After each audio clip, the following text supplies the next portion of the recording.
Okay, I'd like to call to order this meeting of the First Five Sacramento Commission for Monday, October 2nd, 2017. Madam Clerk, will you please call the roll and establish a quorum? Dave Gordon. Here. Beth Hassett. Here. Terrence Jones. Here. Olivia Kassiri.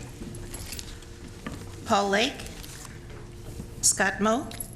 Phil Cerna. Here. We have a quorum, but with a couple of the members being out, Kathy Kosick will vote for Olivia Kassiri, Terry Porter for Paul Lake, and Christina Elia for Scott Moak. Okay. This meeting of the First Five Sacramento Commission is cablecast live on Metro Cable 14, the Local Government Affairs channel on the Comcast, Consolidated Communications, and AT&T UVerse cable systems. This meeting is closed caption and webcast at www.sacmetrocable.tv. Today's meeting will be repeated Wednesday, October 4th, 2017, at 2 p.m. on Channel 14. Members of the audience wishing to address the Commission may sign a speaker slip at the kiosk located in the back of the room. Please include the agenda number that you wish to address and then bring the completed form to me. Please speak into the microphone when addressing the Commission and state your name for the record. If you have any electronic devices, please put them on silent or turn off now. Thank you. Thank you. Please rise and join me in the pledge.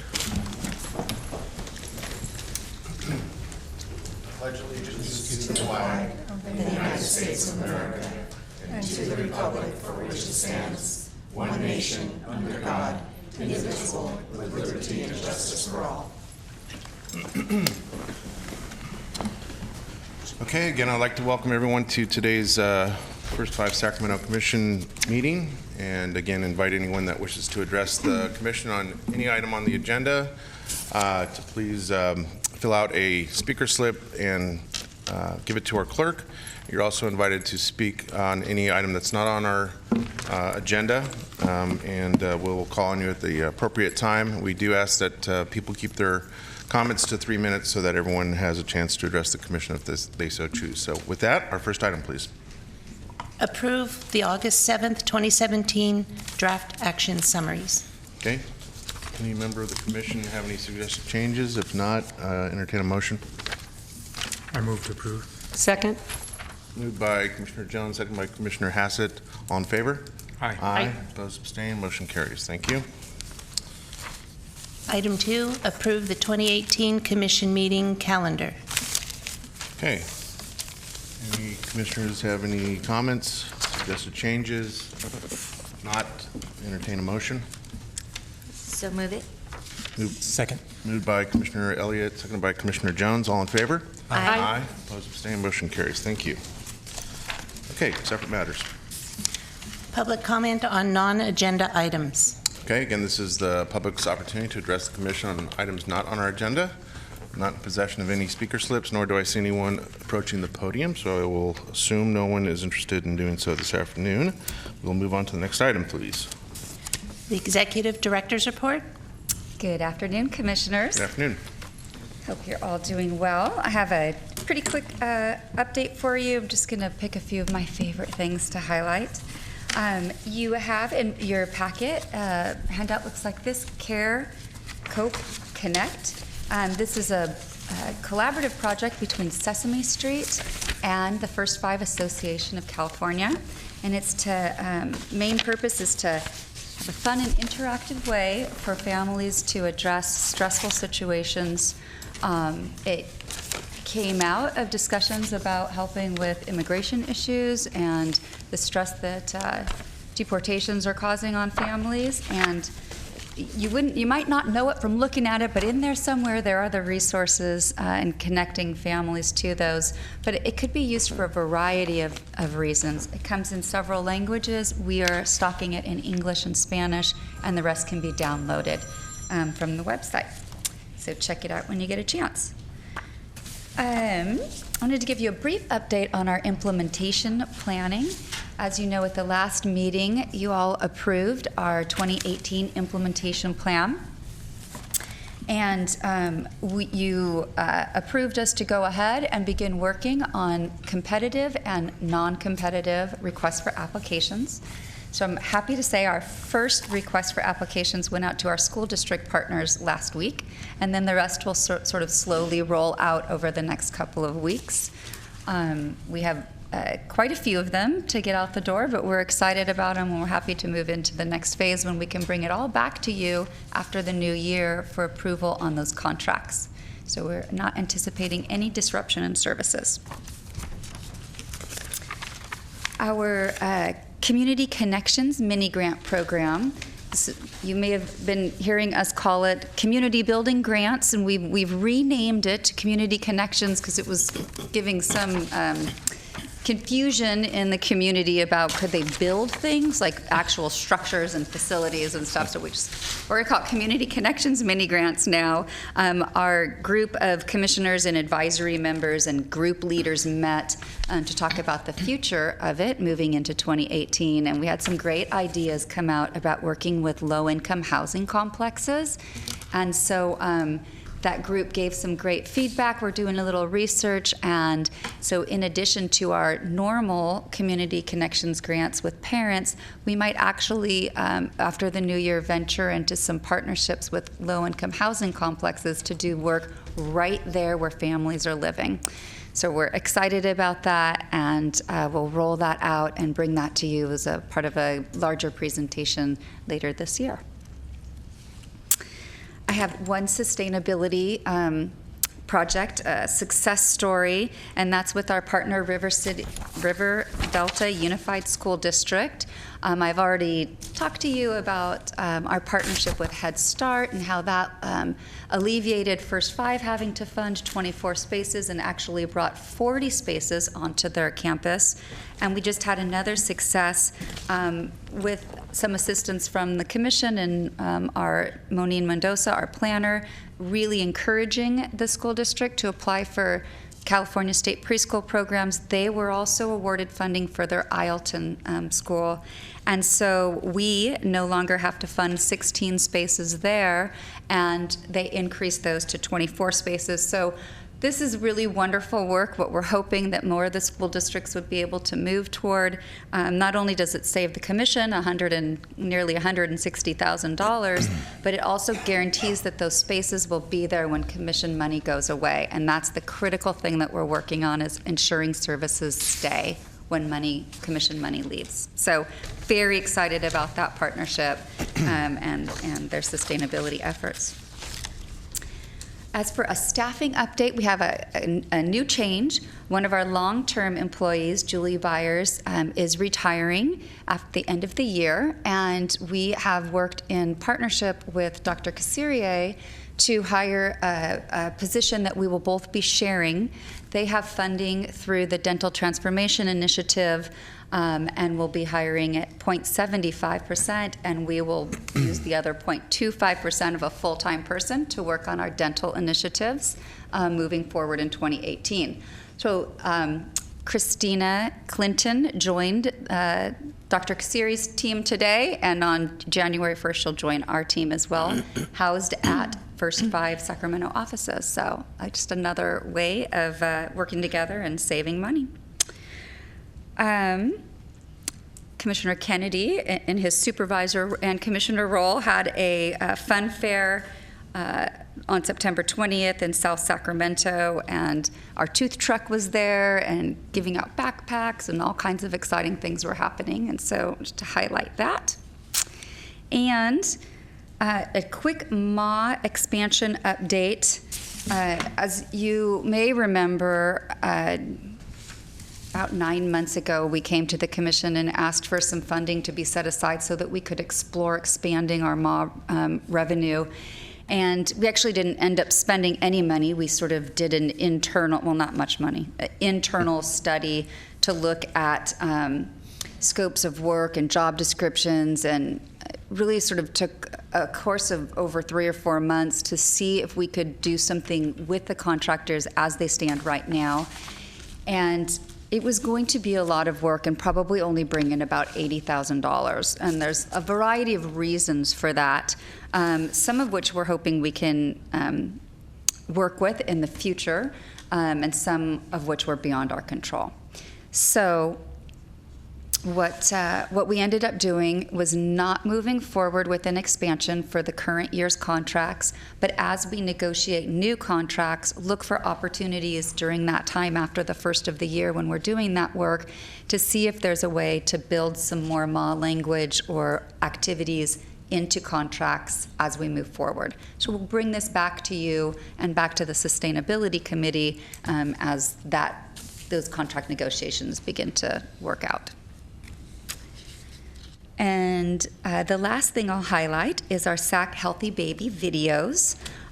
Working with our partner RSE, we've created 4 one-minute videos, one for each trimester of pregnancy and one for bringing baby home. And I wanted to share those videos with you today.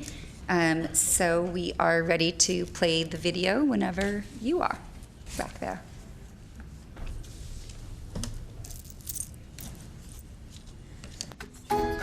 Hello, my name is Ashley, and today I'd like to talk to you about what to expect during your first trimester of pregnancy. The first thing you want to make sure to do is set an appointment with your doctor as soon as you find out that you're pregnant. Your first prenatal exam is usually around 8 weeks and will include a lot of tests and questionnaires to get you on the right track for a healthy pregnancy. Here are a few things you can expect during the exam.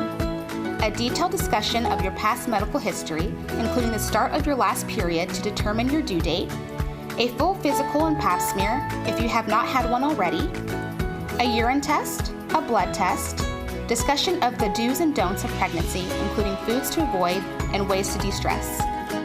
Your doctor should also talk to you about screening tests that can check for birth defects. Although these tests are optional, you want to make sure you can get all the information you can. At the end of the visit, you will make your next appointment, which will be 4 weeks later. At that visit, your doctor may be able to hear the baby's heartbeat. It's completely normal to have questions, especially if you're a first-time mom. Don't be afraid to ask your doctor about anything you may be wondering about. They're there for you. What to expect during your second trimester of pregnancy. A majority of your prenatal visits will usually be pretty quick, about 10 to 15 minutes on average. It's important that you use this time to ask your doctors any questions that may have come up in the 4 weeks since your last visit. Your baby's heartbeat can usually be heard around the end of the first trimester. If you haven't heard it yet, don't worry. The doctor will be able to use the Doppler to hear it during this trimester. Your doctor will also administer an ultrasound, like this one. This picture helps to verify your baby's due date, check the size of your baby, and, if you want to know, the sex of your baby. I happen to be pregnant, and it's a boy. You can also expect to have a glucose screening test to check for gestational diabetes. During this test, they will have you go to a lab, drink a sugary medical beverage, then, after an hour, you will have your blood drawn. The results will let you and your doctor know what you should do during your next few months of your pregnancy. If you're starting to feel stressed, there are plenty of local resources to help you. Don't be afraid to reach out.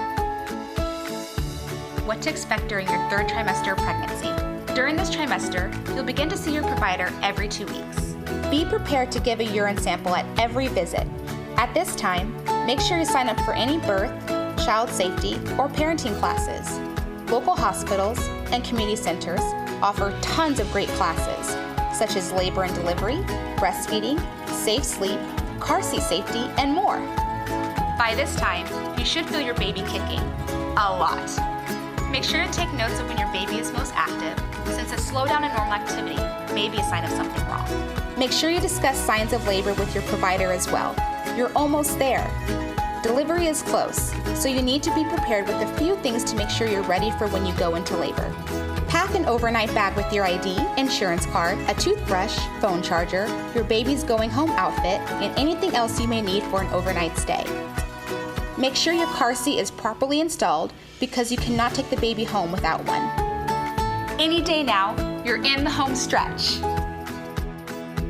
What to expect once your baby arrives. Whether your labor kicks in naturally, between 37 to 40 weeks, or if the doctors had to step in to induce your labor at 41 to 42 weeks, either way, you made it. There are 2 types of delivery methods, vaginally and cesarean or C-section.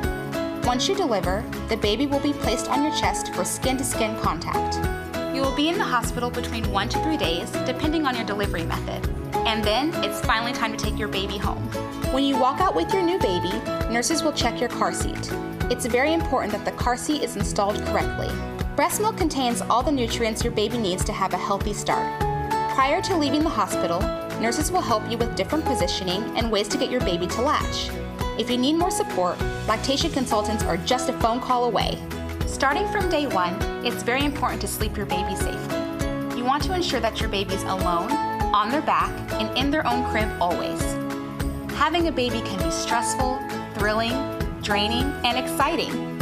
Spend time with your baby, cuddle and bond. But most important, make sure to take care of yourself and reach out for support.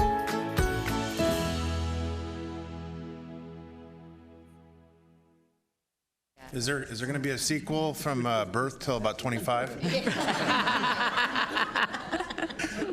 Well, I think Linda said that Ashley just went out on maternity leave herself, so she's right along there too. So it's something that we've noticed as almost everybody gets pregnant who works on our cultural broker and awareness campaign. It's just funny. So yeah, it's in the water.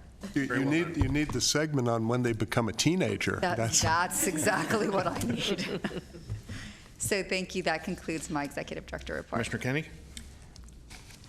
Yeah, you mentioned that we had the Smile Keepers out. I just wanted to say what a huge success it was. There was a lineup the entire day. Nice. In fact, we actually have to turn people away, but it was really wonderful. It was very well done. Great. Thank you. Thank you. Commissioner Wirtz? Thank you, and thank you for the report.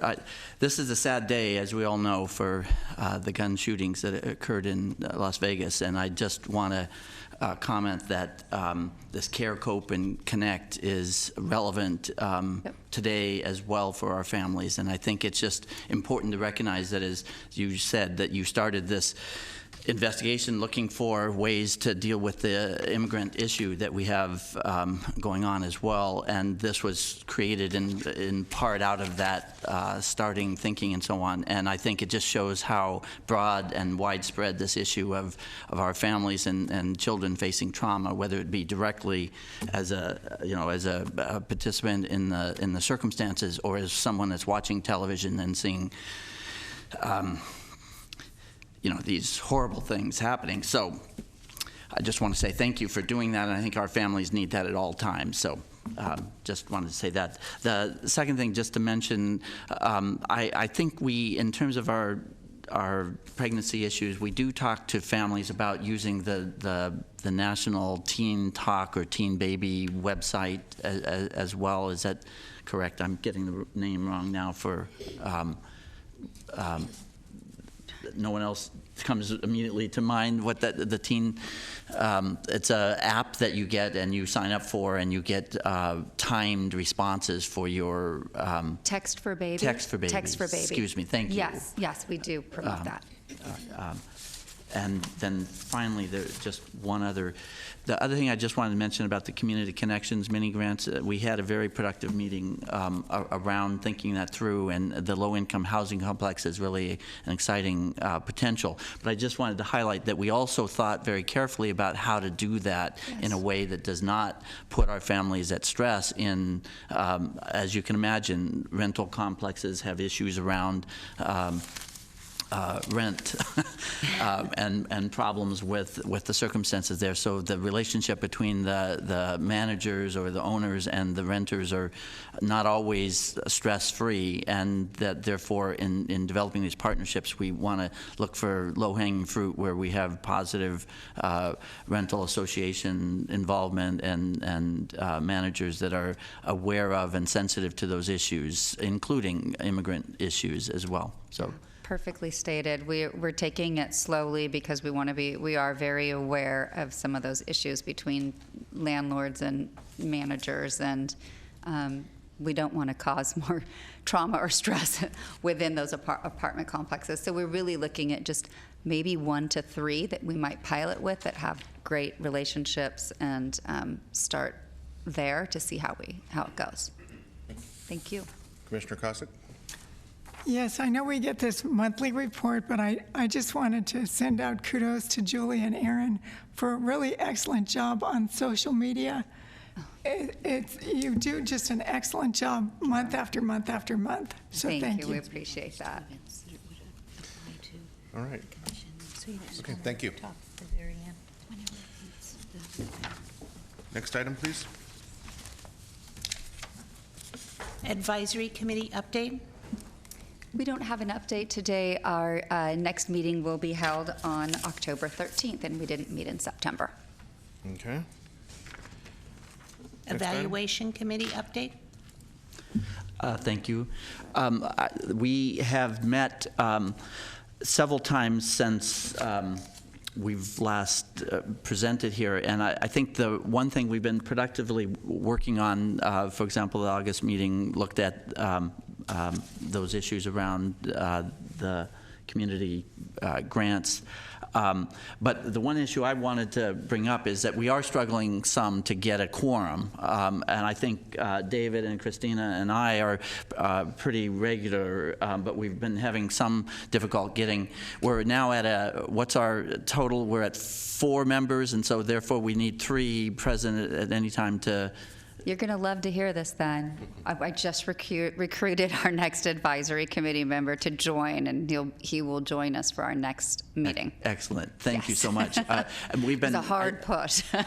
So our functioning has been that we have still been making, reviewing and making recommendations without it being a formal action. And I think I'm hoping that still helps Carmen and your team to move forward. And we, as always, listen to the applied survey research and LPC's reports and discuss how to move forward on those and give advice for that, as well as for parsimony and so on. So I'll stop with that and see if either David or Christina. All right, so we'll be getting back on track of having formal approved minutes and actions soon. Very good. Thank you. Next item. Financial Planning Committee update.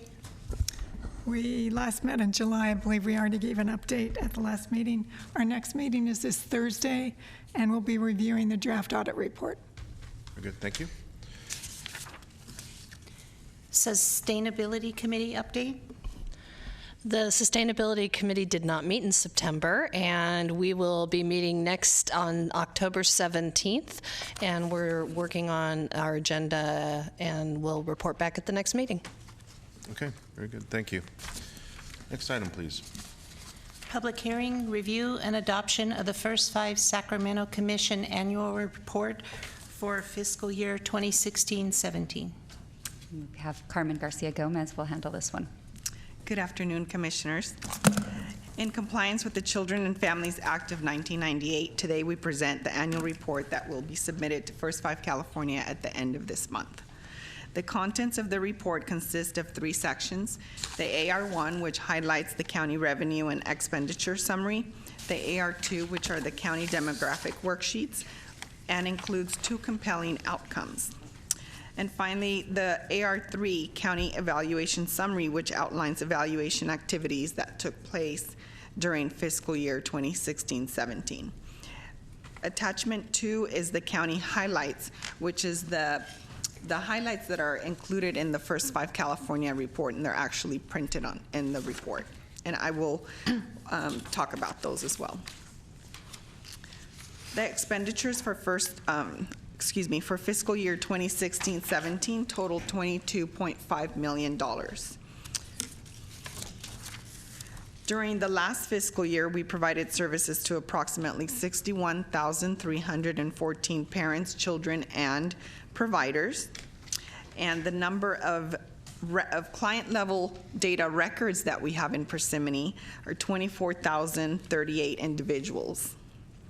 The table on page 2 of your commission letter highlight the ethnicity of parents and children and the primary language spoken. I do have something to share, is that the Latino population that we served this year went down by 3%, and I suspect that a lot of our Latino families aren't reaching out for services because of what's going on with the whole immigration issue.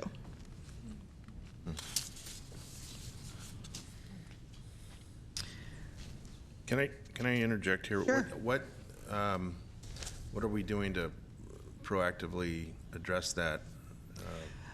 We talk to our partners. Our partners are very active in ensuring the population that we, are safe. Our partners are a safe place to come out and reach out and provide services. There was a time that they were very afraid to even leave their house to take the kids to school or go grocery shopping. I honestly think it's getting better. I don't think that the fear is as great as it was, say in the spring. Are any other First Fives around the state being very aggressive in terms of using their own websites or social media to generally remind Spanish-speaking immigrant families that they, regardless of what service provider or service is being provided through First Five, that they really need to make sure they don't stay in the shadows when it comes to health, welfare of their families and their children?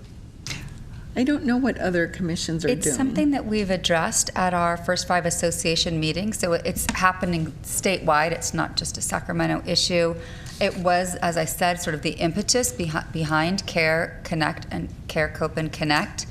And we all kind of do very similar things, which is talk about First Five services are for all children, regardless of documentation, and provide information through social media and through our websites that continues to encourage parents to bring their kids in for services. Can I make a suggestion? Sure. That on our, and I'm kind of looking at Aaron, that maybe on our website, the first thing you see, maybe have a box on the right or something, or a scroll or something that's in Spanish and English, at least, and explain. It's kind of a stop, look here.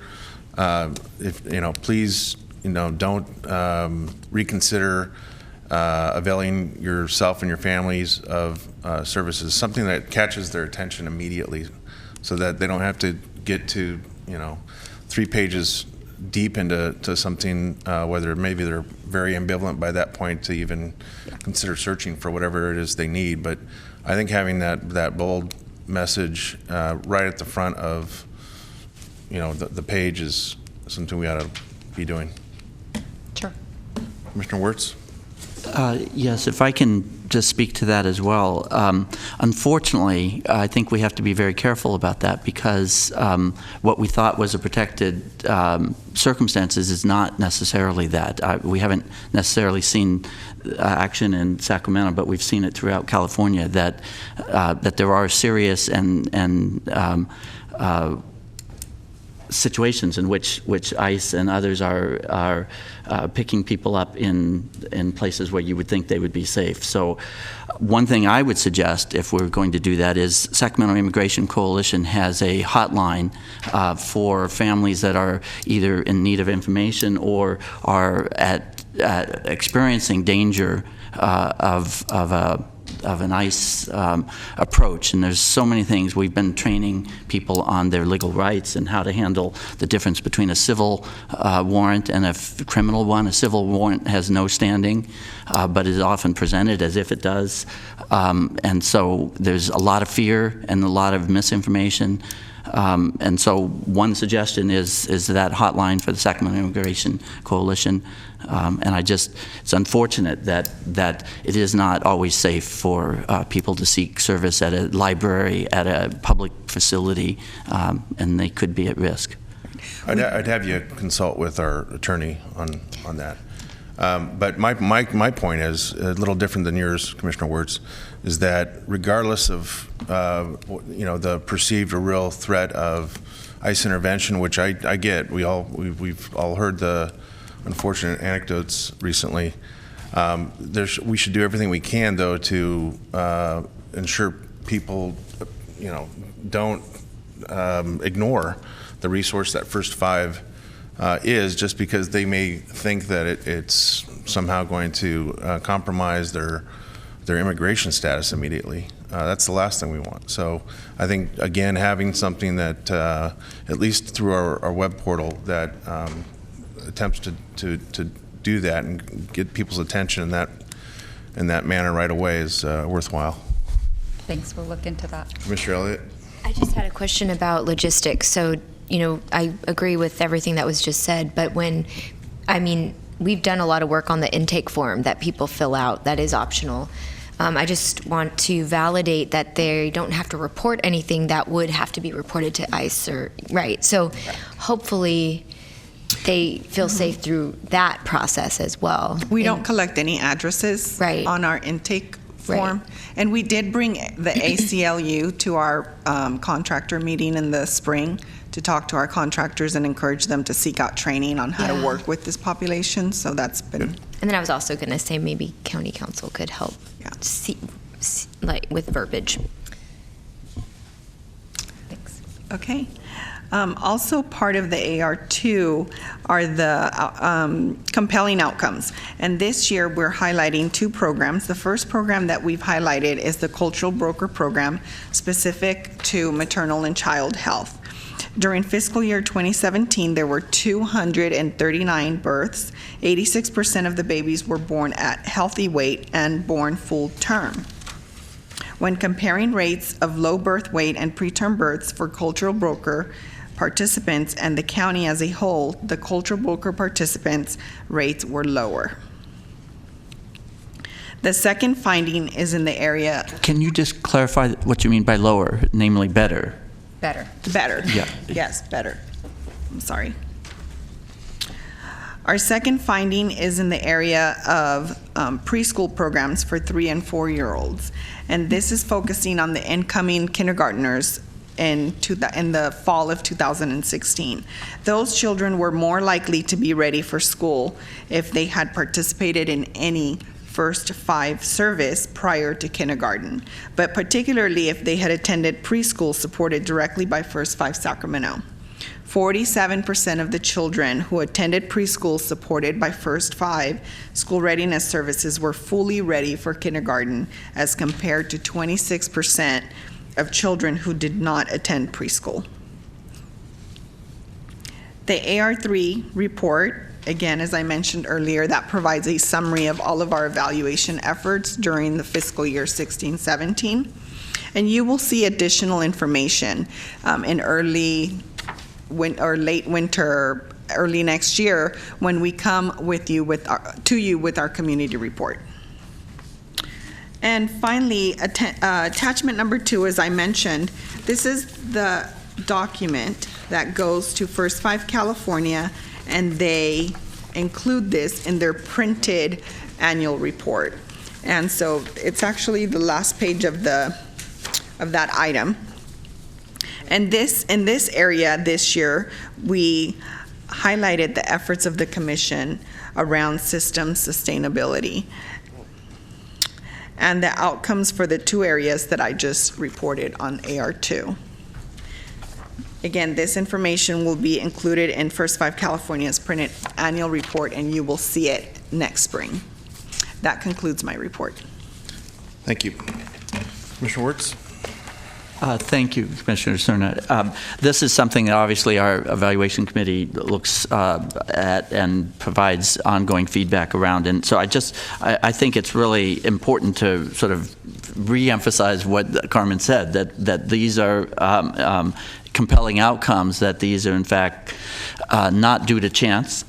We can basically rule out chance, that these are significant findings, that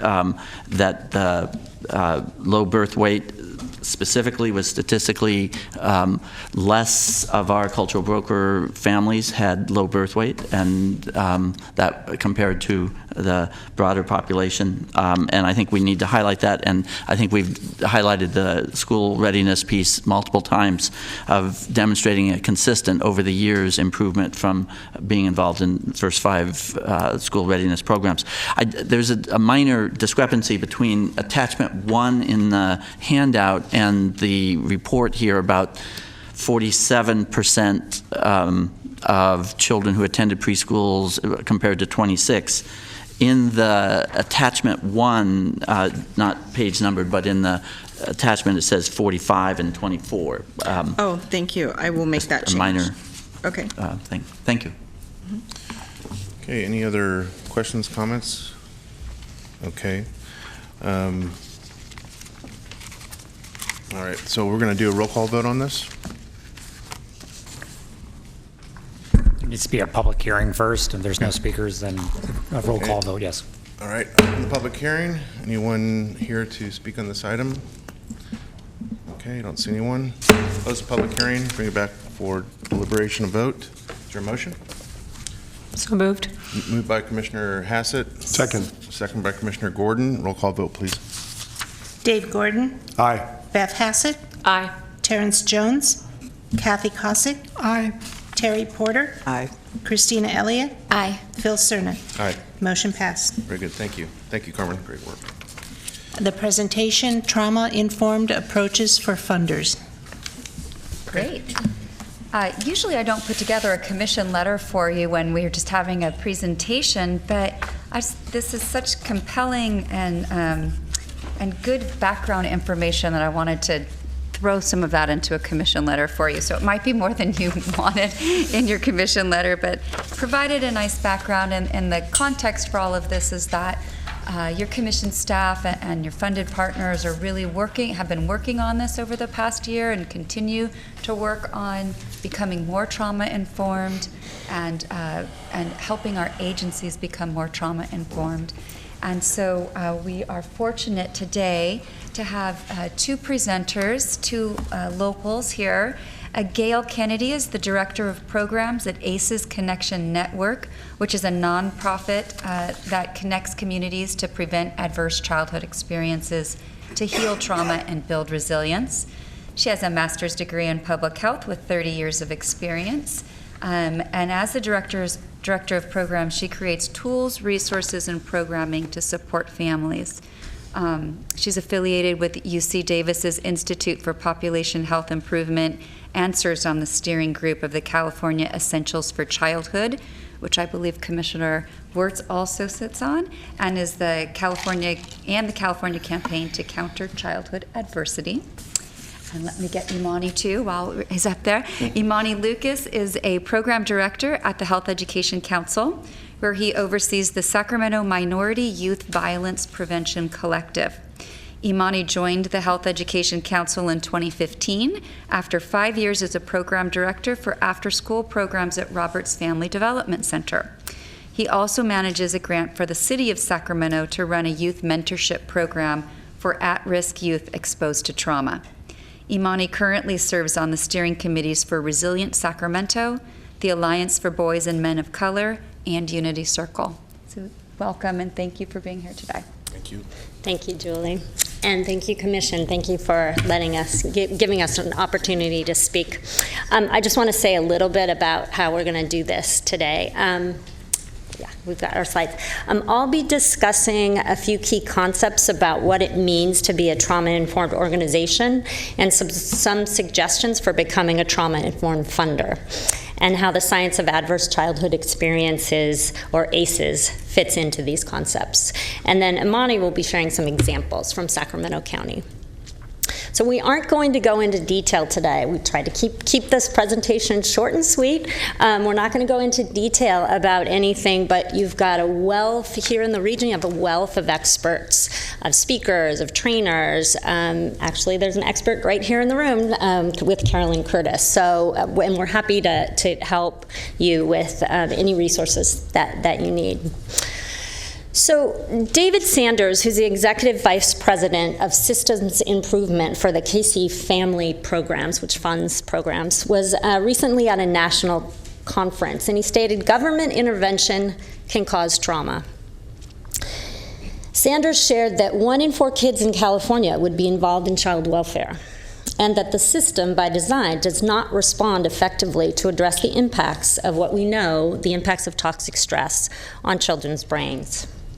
Systems failure can affect the health and well-being of a child through growth and development and across their lifespan. Systems of trauma live in individuals as well as our workforce and the leadership of our organizations and even in our funding streams. Ultimately, what we're talking about is moving organizations and systems from being trauma-organized to creating a trauma-informed culture within organizations. Unfortunately, we know organizations that are trauma-organized. Staff are reactive, crisis-driven, fragmented with an us versus them attitude and perspective. Staff experience high burnout rates, high turnover, suffer from vicarious and secondary trauma, and compassion fatigue. But by developing a trauma-informed organizational culture, we believe that you improve morale and employee retention, increase staff accountability, and improve collaboration. You create a safe space where staff are key decision makers that influence their own lives and the welfare of their constituents. We can create a compassionate, caring, healing organizations for both staff and the clients they serve. So we're talking about a shift in community and organizational culture. So it's not a short, simple process. This takes years to achieve, but results are starting to happen. We're seeing in Washington State, where they've been at this for over 10 years, they're seeing incredible, drastic decreases in teen pregnancy, infant mortality, teen suicides and attempts, youth arrests, and high school dropout rates. So first, let me quickly define the 5 components, the way we describe it, the 5 components of ACEs science, and I always put my hand up like the slide. So first is the epidemiology of childhood adversity. So that's how many people experience different types of childhood trauma, to what degree, and what happens as a result. This includes the original ACE study from Kaiser Permanente and CDC, as well as subsequent ACE surveys, which have added additional measures of childhood adversity. ACEs science also includes the impact of toxic stress resulting from these childhood experiences and how it damages children's developing brains, how it affects our short-term and long-term health, and how we pass this toxic stress, and therefore ACEs, from generation to generation in our genes, which we're learning about through the study of epigenetics. And finally, and in my mind most importantly, ACEs science includes resilience research, which demonstrates that our brains are plastic and our bodies can and want to heal. So all roads lead to resilience, which is resilience is a person's capacity to overcome adversity and move forward. We know a lot about how to increase individual resilience and how to build resilient families, but you can't have resilient families without healthy organizations, healthy systems, and healthy communities. The frontier of resilience research lies in creating organizations, systems, and communities that prevent childhood adversity and stop traumatizing already traumatized people. So what do we know about ACEs in Sacramento County? I'm not going to talk about this messy slide. What I'm going to do is just highlight and let you know that we do have ACEs data, ACEs and resilience data available for Sacramento County. It's a county data dashboard that is a product of Essentials for Childhood initiative and using data from kidsdata.org. Lots of folks know kids data. So we know that almost 1 in 4 Sacramento County children were reported by parents to have experienced 2 or more adverse experiences. More than 25% of pregnant women reported experiencing 2 or more childhood adversities. And nearly 20% of Sacramento County adults in households with children reported having been exposed to 4 or more adverse childhood experiences.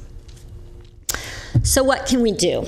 First of all, I just want to define what we mean by trauma-informed, and it's not we, it's actually the Substance Abuse and Mental Health Agency, or SAMHSA, which is recognized as the lead federal agency setting the agenda for trauma-informed approaches. SAMHSA defines a trauma-informed program, organization, or system as one that realizes the widespread impact of trauma and understands potential paths of recovery, recognizes the signs and symptoms of trauma in clients, families, staff, and others involved with systems, responds by fully integrating knowledge about trauma into policies, procedures, and practices, seeks to actively resist re-traumatization.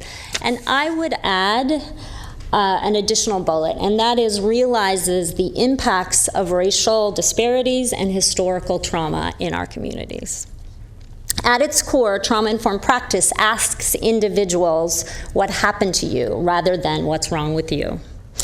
And for organizations and systems, it looks at what has happened to the organization or the system and how can we help heal it rather than what's wrong with this organization. Just wanted to mention that the San Francisco Department of Public Health, a workforce of 9,000 employees, has begun integrating trauma-informed practices across their workforce, educating everybody about trauma and the effects of trauma. Just a note, Dr. Kenneth Epstein, the lead of the initiative, said in a presentation that he did recently, when you start talking about trauma-informed practices, you're going to expect 20% are going to be early adopters, 20% are going to be gung-ho, this is great. 60%, well, they'll participate and they'll come along, and then there are going to be 20% that are resistant to it and think that it's not something they want to be involved with. So it's important to think about how to address that last 20% and make sure that they don't absorb the energy of the movement and, you know, detract from the energy of the movement. So what do we mean by being a trauma-informed funder for First Five? What I did, so this, you'll see these principles, the third bullet down. These are SAMHSA principles for becoming a trauma-informed organization. And I also added in Sandra Bloom, who's one of the front runners, leaders on trauma-informed practices from Sanctuary Model, articulates principles as well. So I sort of blended them. But we're talking about safety through building a culture of nonviolence. We're talking about trustworthiness and transparency through building a culture of emotional, intelligent, and open communication. Peer support and mutual self-help through culture of inquiry and social learning. Collaboration and mutuality through a culture of shared governance. Empowerment, voice, and choice through a culture of growth and change, restoring hope, meaning, and purpose. And finally, cultural, historical, and gender issues through a culture of social responsibility, rebuilding social connections, and establishing healthy relationships. So with those principles in mind, here are some suggestions of ways that Sacramento First Five can become a trauma-informed funder. So first of all, raise awareness, educate about ACEs science within First Five, with the commission, and with the larger community. And that's happening. We know that's happening, and I would say that's fabulous, and you'll hear some about the ways in which the community as a whole is doing that. Another way, create a trauma-informed culture in the daily work of First Five. Leadership, throw your support behind this and help First Five Sacramento become a model for the community, creating a trauma-informed culture here in Sacramento and actually become a model for the state amongst First Fives. Another thing that First Five can do is consider ways to integrate trauma-informed practices, principles, and policies into your grant-making process. So engage grantees and community organizations for suggestions, recommendations, ideas about a grant-making process that encourages collaboration over competition and breeds compassion and infuses kindness and empathy. For organizational staff and the communities that they serve. So these are just some of our suggestions, but I do think engage the community and they'll have much better ones than this. But just simplifying, thinking about the grant submission process as simple as possible, thinking about deliverables and reporting requirements. Consider the complexity, the frequency, the timing of submissions, and the reporting requirements expected. Most community organizations have a small staff that do many things, so a grant submission is oftentimes on top of the programming that they're doing and they're asking their staff to do. So if you set a grant submission due date with a tight turnaround or after the holidays, you know that organizational staff will be working on it during the weekends or over the holidays. Establish open, transparent communication with grantees and build strong partner relationships. It's important to communicate about things like ebbs and flows of funding, especially communicate about possible funding cuts as soon as possible. The stress of not knowing if funding will be coming creates a trauma-organized organization. Consider innovative ways to foster collaboration and break down silos and competition among community organizations. Consider innovative collaborative grants that encourage community partners to work together. Create opportunities for networking where they can learn from each other and foster collaboration. Encourage non-traditional partnerships and seek innovative strategies to build community resilience. You'll hear about Resilient Sacramento, which is attempting to do that. You'll hear that from Imani. Bring grantees together around topics of shared interest amongst organizations. In San Francisco at the Department of Public Health, after initial education about ACEs science, they polled organizations and identified common themes that emerged and created cross-organizational trainings. In San Francisco, the most important issue was race. So they're offering trainings on race and historical trauma. First Five Sacramento could support grantees to integrate trauma-informed practices, principles, and policies into their programs. So encourage organizational leaders to commit to creating trauma-informed organizations. Make it easy for them. Provide support, resources, technical assistance, and training to assist grantees with this. And finally, it's important to track the continuum of change within organizations and across the communities. We want to see what's happening. So to that end, we at ACES Connection Network have developed a free tool for communities to track organizational progress towards becoming trauma-informed. After examining a plethora of trauma-informed assessment tools, we chose these 11 milestones that are common to most, if not all, organizations across sectors.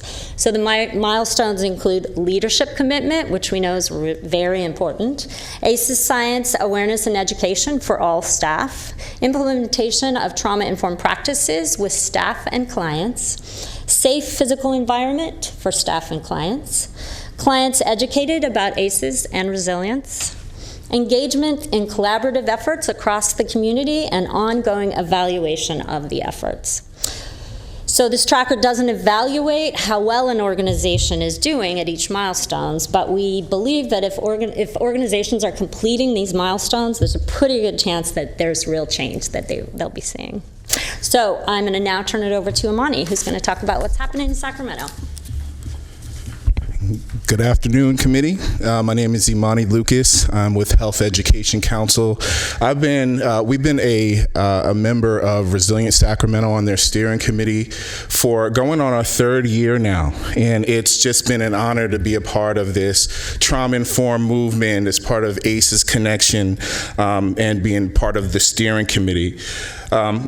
For Health Education Council, I've been asked to come up here to talk a little bit about some of the examples that organizations are doing, and I'll start with our own. HEC has a 25-year history of providing access, advocacy, education, and training to empower all people towards a healthy life. So some of our trauma-informed work happened before it became a buzzword, and people started talking about it and referring to it as such. We organize our programs really to focus on areas such as tobacco prevention, obesity prevention, but then just recently we've started working with our Mexican consulate and providing mental health services, as well as our violence prevention arm, which we call our Safe Neighborhoods arm of Health Education Council. We do some violence prevention work along with other works like our walking groups, which brings community together. Some of our family nights, our family skate nights, which also brings community together. So whereas health education began really trying to fight issues related to obesity and other preventable diseases, it took some of our ACEs science to really kind of form our journey into becoming trauma-informed. So one of the intriguing things that we started off, and as you look at the slide here with the basic chart of ACEs, one of the intriguing things was that this study started off as an obesity study, which was right up our alley because of obesity prevention and our tobacco prevention efforts. So what Drs. Folletti and Anda did is they created this wonderful survey, and surveying 20,000 people around those general ACEs that you see in the inner wheel. Some of the emotional, sexual trauma that young people face along the way. But then over time, doctors started to research even further and account for some of the things that are happening in our at-risk communities. So for the example of HCC, we started off by doing our education for obesity prevention and trying to encourage more people to eat healthier and get more exercise. But we found that it was difficult to try to encourage those people to do some of those things when their basic needs haven't really been met. So it's hard to try to enforce exercise outside and being a part of your park when you're worried about your neighborhood safety.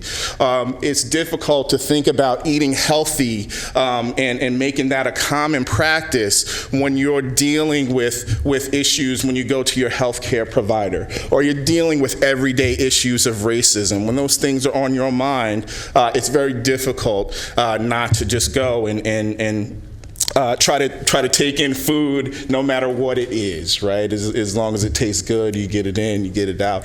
That is not your main concern. So, for Trauma Informed, for Health Education Council, Trauma Informed meant kind of changing that culture and changing that scope, not to just focus on those prevalent issues like the obesity piece and the tobacco prevention piece, but then understanding its social determinants. So we really changed our focus in our culture to talk about those social determinants more, and in particular, we emphasize more of a culture of community, social connection, parental support, financial literacy, education, overall safety of neighborhoods, and then system change advocacy for organizations that serve youth and young parents. So I believe I heard Commissioner Wirtz talking about, he mentioned 3 words that made me open up my eyes a little bit more, and it was care, cope, and connect. And I think those are really 3 terms that would describe how we would like our Sacramento First 5 Commission to consider funding initiatives and organizations.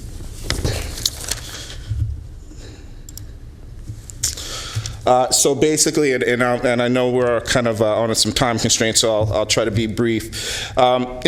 Resilient Sacramento as an organization, along with Health Education Council, sees system change necessary at 2 basic levels. We talk about the institutional level. For trauma-informed funders, we like them to consider funding initiatives that promote awareness and provide training in trauma-informed practices to our local public sector institutions.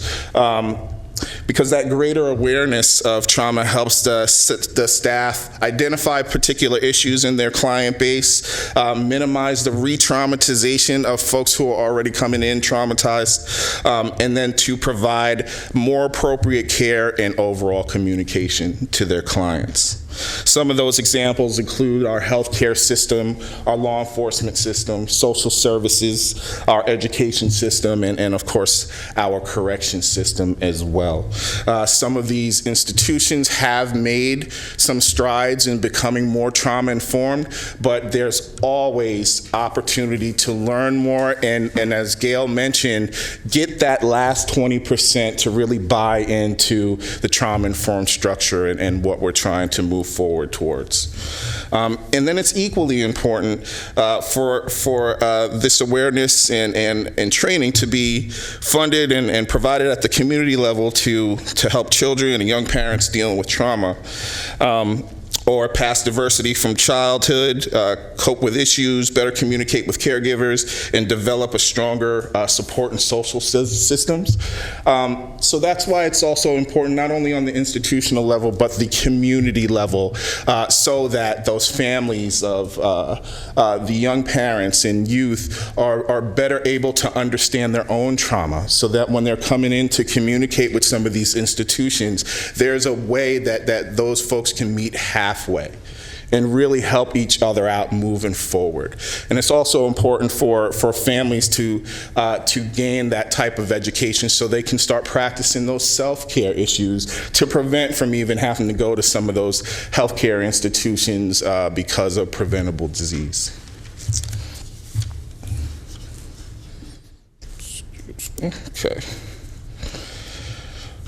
All right, so we would also like to fund, and I believe Gail mentioned this as well, we also recommend that funders consider support for multi-sector collaboration around trauma education and ACEs awareness. Collaboratives like ACEs Connection and Resilient Sacramento represent several different business sectors and a wide range of ideas and strategies to add to this movement. It's necessary to cultivate these types of collaborations so that systems can share best practices and reach youth and young parents and promote well-being by meeting healthcare needs from several different angles. So now I wanted to go into some of the examples that we've had from some of our members. I have to kind of read carefully for some of the programs here. I wanted to give you guys an example of a early childhood example, but also an example that we've used with high school students and young adults as well. So I'll start with Family Hui. Family Hui's mission is to support, encourage, and empower families to meet the challenges of raising young children by celebrating the joys and coping with stresses in healthy ways. Their services include a 12-week mindful parenting neighborhood peer groups with trained facilitators, a mindful parenting participant notebook that could be used with some of those groups, developmental screening using the Ages and Stages questionnaire and the Ages and Stages social emotional screen, resources and referrals and materials, an ACEs informed resilience focused design, and a community of support. So Family Hui emphasizes the importance of parenting and creating nurturing, safe conditions for raising young children. The age range of Family Hui's target population is birth to 5 years, and they currently are active in California, Hawaii, and Eastern Africa. Family Hui peer-led groups discuss positive parenting principles and empower parents and caregivers while promoting healthy child development. Family Hui also knows that positive parenting calls for an abundance of love, empathy, and respect, consistent guidance, and positive discipline when raising young children. And that's why their curriculum educates parents and caregivers about the consequences of adverse childhood experiences and trauma, more generally, and assists parents in building resilience in their own lives and the lives of their children. We also have a group that's working with Health Professions High School. And with Health Professions High School in Oak Park, they've adopted the Mind Matters, Overcoming Adversity and Building Resilience curriculum for their students. And what was interesting that they gave the ACEs survey to several of their students. The score with 100 students, 10% of them only had 0 ACEs, 45% had 4 or more, and then 12% had 7 or more ACEs. So this is right in the heart of Oak Park. As some of you know, there has been some violence that has happened historically in that area, and just recently, maybe about 2 or 3 weeks ago, there was another shooting where some young people were murdered. It's unfortunate but not surprising that the level of ACEs that come from the students in that area is so staggering. But moving on to, we have another partner that works on a play called Trigger. And I don't know how many of you had actually witnessed this play, but it was a great play that really focused on adverse childhood experiences. D'Angelo Mack, the writer and producer / director of this play, just did everything in taking that knowledge that we got from our Resilient Sacramento meetings and really pulling it into that 1.5, 2 hour play that really focused on, that really took it home about ACEs. They looked at ACEs from the perspective of 5 teenage youth and then their trauma-informed psychiatrist that was guiding them through some of those issues. And the play gave youth and adults additional insight of adversity in children caused by some particular ACEs like abandonment, emotional abuse, gun violence, chronic illness, and anxiety. Lastly, I want to talk a little bit about our SHOP program. And SHOP stands for the Safety, Health, Opportunities, and Practice. It originated in Juvenile Hall in the youth detention facility to where we started trying to address folks that were affiliated in gangs. The residents there, some of them are from rival gang areas, and they've had a history of creating ruckus and creating fights inside of the youth detention facility, causing officers to engage in use of force while they're there at the facility. After the SHOP program, we engaged a counselor to work with 30 youth every week. But then he also does small group sessions and one-on-one sessions with incoming residents from the facility.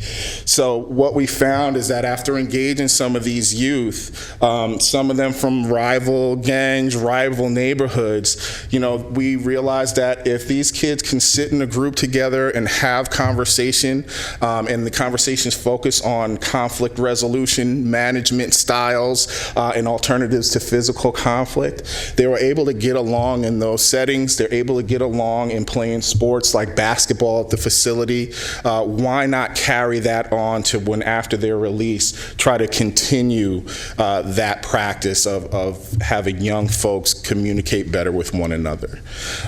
So it started off as kids going into there and getting a haircut as a barbershop setting, and that's how we come up with the acronym SHOP, Safety, Health, Opportunities, and Practice, and we've been able to engage over 449 youth so far, and since July 2016, use of force incidents have dropped by 54% in the hall as a result of that. So we're very proud of that, but this is another example of the trauma-informed work that we've been engaging not only with Resilient Sacramento, but the probation department, who's also changed their culture to become more trauma-informed. So we're very proud of those things that are happening.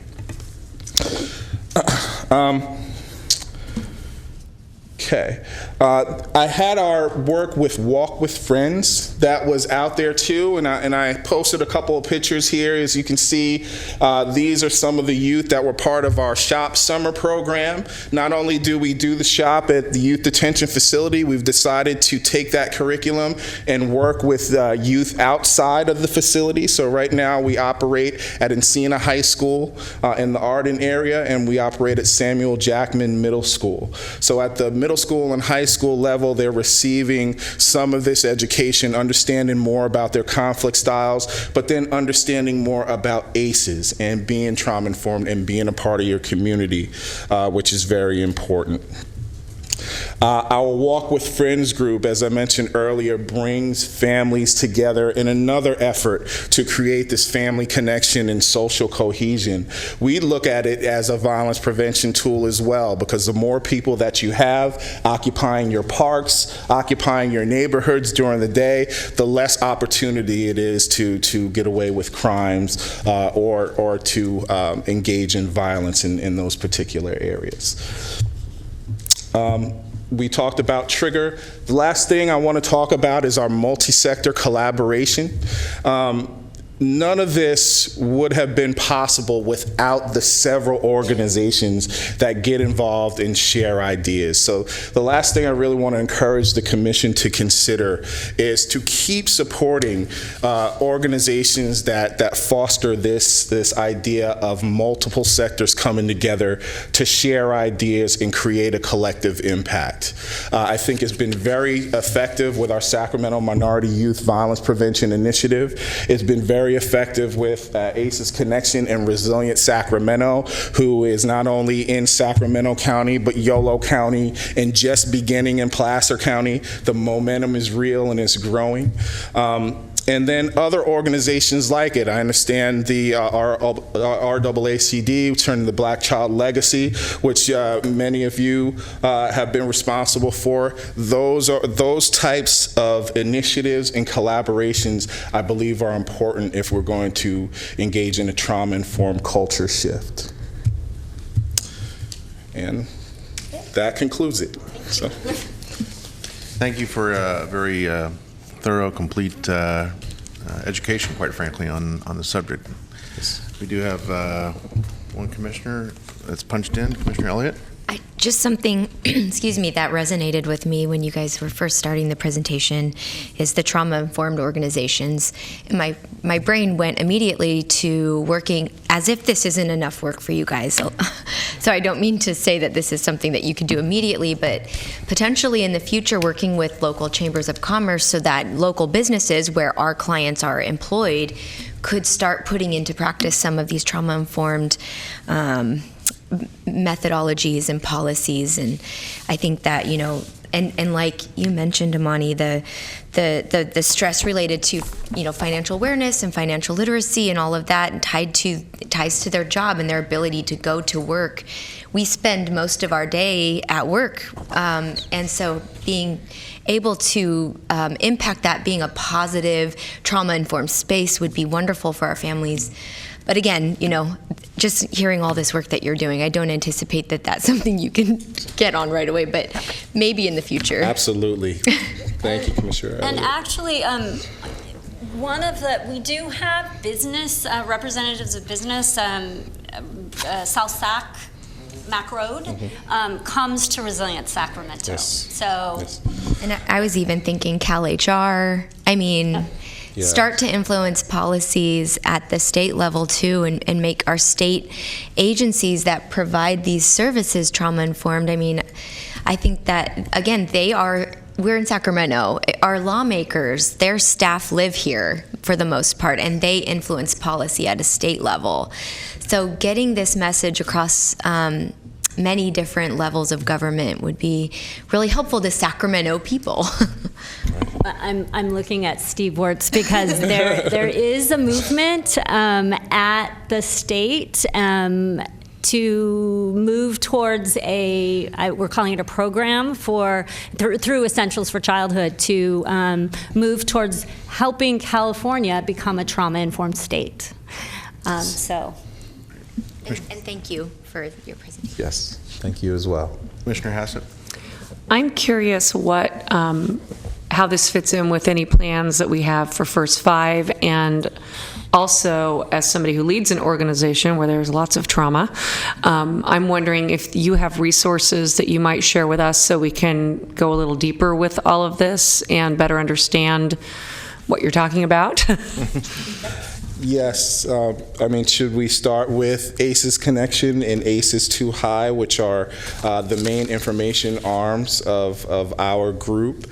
ACES Connection runs a website, and I believe it's national. Yeah, is that right? It's actually international. Yes, and to where people can come in, and it provides some daily emails that you'll receive to learn more about ACES as you go along. ACES Too High is another arm. You want to explain that? Yeah, so ACES Too High is a website. It's kind of a traditional website that is education for the general public about ACES and all things, ACES science, all things. And then ACES Connection really is a social networking site. So I describe it, it's not correct, but the Facebook of the ACES movement. So it's a way to connect with people and organizations across the country, across the world that are doing similar things. And we're organized, we have little communities that are organized. So Resilient Sacramento is the Sacramento's site on ACES Connection. And we also are organized around, so those are geographic organizations. We're also organized around topic areas. So ACES in pediatrics, ACES in, we have a First Five site. We have, so it's places where people can come where they find their community. And they share, the idea is to share resources and not have to recreate the wheel. So, and then also we do have a list of trainers, and as I said at the very beginning, there's a wealth of information right here. California is a hotbed for this, which is exciting. Between the Bay Area and this region, the Sacramento region, there's lots of experts. So we'd be happy to help you. Great. This is also an opportune time to talk about our monthly standing meeting, ACES Connection, which meets the second Tuesday of every month. We meet at the Kiwanis Family Center off of 50th and Broadway. Yes, right by UC Davis. Right by UC Davis Medical Center. We meet for 2 hours.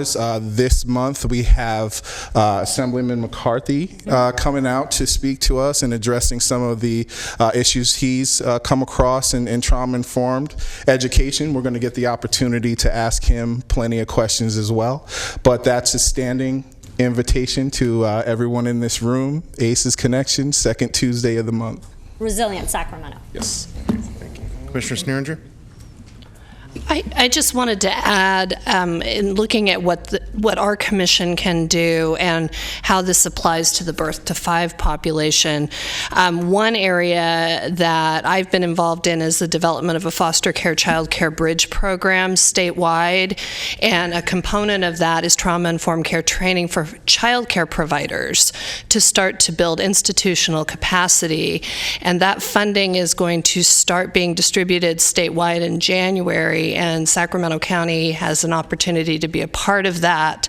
And as that rolls out, there could be opportunities for the commission to partner with those efforts. And once materials are developed, it seems that it would be important to try to use the same messages. And if you start thinking about training child care providers, they're part of your institutional capacity in an ongoing way. So the more informed they are, the more they inform the parents in their program, and it starts to build that momentum. So that is an opportunity on the horizon. Commissioner Wirtz. Just a very short comment. One, I really appreciate that, Julie, your leadership on bringing the trauma-informed issues to this commission and to the funded partners that we have. I think it's been already, as I think I mentioned before, some leadership across the state to see you building this into our organizational activities. And I really stress the organizational and systems aspect of this as well.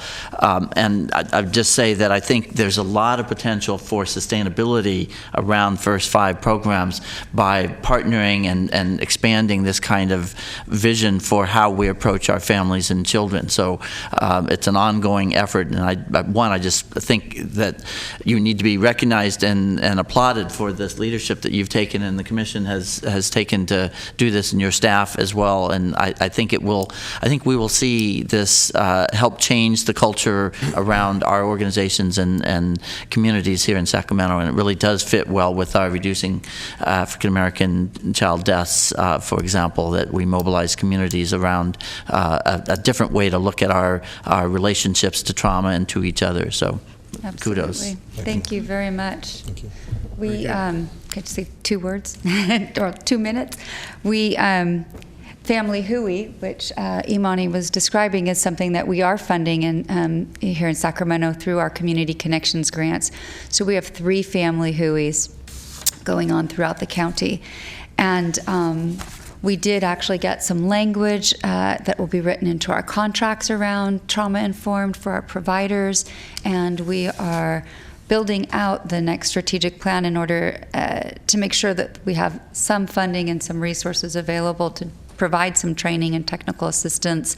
And just sharing everything that we do here with my colleagues across the state, I think is really important too. So there's First Five California's annual conference next spring, and talking with Gail about a presentation there or an abstract or something where we talk about our trauma-informed work as we progress. We've sort of just scratched the surface over the last year. There's a lot still to do, but I do think we're on a good track right now. Great. Thanks again. Yes, sir. Thank you. Okay. All right. I've been informed that we do have a member of the public that was not here earlier that wishes to address the commission on items not on the agenda. Jeanette?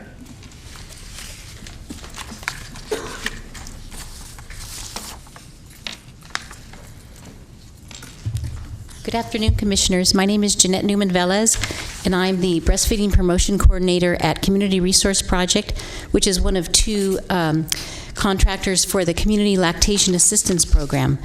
And I'm sorry I wasn't here earlier, but I wanted to let you know about two events that are happening that I do believe impact and address many of the concerns that our commission is trying to address, one of them being African American infant death. On October 31st, we will be having a half-day conference with two speakers. The name of the conference is Reducing African American Infant Mortality Through Breastfeeding, a Cultural and Legacy Perspective. That's going to be taking place at the Sierra Health Foundation. We received some very generous sponsorship from Sierra Health Foundation and also Dr. Stephanie Walton from Walton Pediatrics, as well as some other individuals. And we'll be working along through our Breastfeeding Coalition and through some of the partners like our Black Infant Health of Sacramento County to make this available for free. I would encourage the commissioners to consider coming, but I think we've sent it to, we've sent it to Lyndon.